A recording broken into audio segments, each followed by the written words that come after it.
I dipped, so no mega tick for me, and that bird remains a nemesis. Hey everyone, I'm Aaron. I am a senior environmental scientist and a lifelong birder, and birders use some weird words. Let me explain a couple.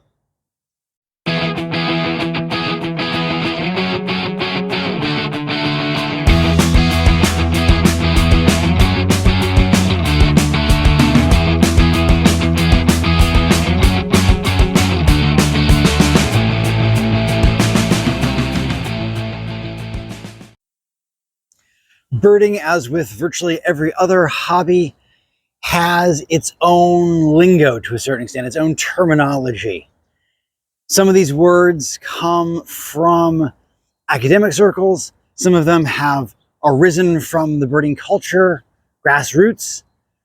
But there are some weird ones. They've wandered off, they've morphed, they've changed meanings over the years. And I'd like to talk about just a few of them with you today, because sometimes you'll hear these out in the field and they will not make any sense at all. But they can, and they're fun words to use. So, what did I say at the beginning? I said I dipped. To dip on a bird means to miss it. It means you've gone, you've looked for a bird with a specific aim in mind of going and seeing this specific bird. And it wasn't there. And you missed. You dipped. I've dipped on many, many a bird. So that means that I missed the mega tick. So a tick is getting a tick mark on your list.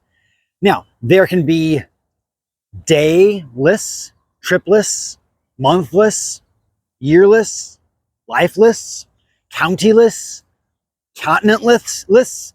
There are all sorts of different kind of lists. So there can be all sorts of different kind of ticks on those various lists. And so you get a tick when you see a species and add that to whatever list you happen to be talking about. Now, if the bird is really, really good, it's a mega tick. That means it's an especially good bird. And there's a lot of ways of gauging and ranking what is good. Sometimes it's a bird that you really wanted to see. Sometimes it's a bird that's especially rare in that region. Whatever the reason is, if it's a really good bird, it's a mega tick. And the last term I used in the intro was nemesis bird. So a nemesis bird is one where you have gone searching for this species, probably many times, and not gotten it over and over and over and over again. It's become this nemesis, this white whale, this unicorn that you're pursuing that's out there, and that someday, perhaps, you will find. For a long time, for me, the great gray owl was a nemesis bird of mine. I went up into the mountains. I went into meadows. I was at the right time of evening. I was in the right areas where I knew specifically people had seen great gray owls, searching for great gray owls. I went over and over and over. I went different times of year, searching for these birds, and never saw one for ages. Just kept on looking, kept on dipping. So it was this nemesis. It was this thing that I was sort of chasing and couldn't find. Eventually, I was in Alaska, and not only did I see a great gray owl, but I saw it on its nest with a chick.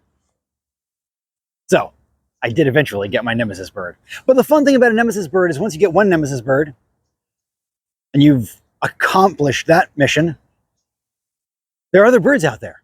There are more birds to get. So it's a fun sort of bird to be chasing. And you can have multiples too. You don't need to have just one nemesis bird. You can have several nemesis birds. Nothing wrong with that. Two other terms that I want to talk about, which actually I think have deeper meaning, deeper implications, that I did not use in my intro, are birding versus bird watching. A lot of times we talk about bird watching.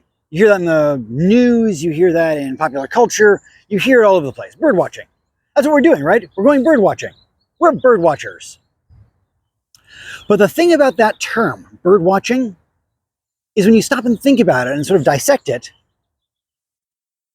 it has some serious connotations. It's a very cited term. Bird watching means we are using our eyes to watch something. And I think this is a place where we can all change our language to make birding more inclusive, because bird watching is not the only way to enjoy a bird. Going and birding just means you're going out and enjoying birds in any way, at any level, in any format. That's a fantastic inclusive term. Bird watching kind of implies that if you are, say, a blind person or just vision impaired, that maybe you can't go bird watching. Maybe this is not a hobby for you. And I think that's a false standard entirely. I think birding is for everybody. There are a gazillion ways of enjoying birds. You can bird by ear. There are tons of excellent birders who are ear birders and honestly could probably go blindfolded and enjoy a ton of birds.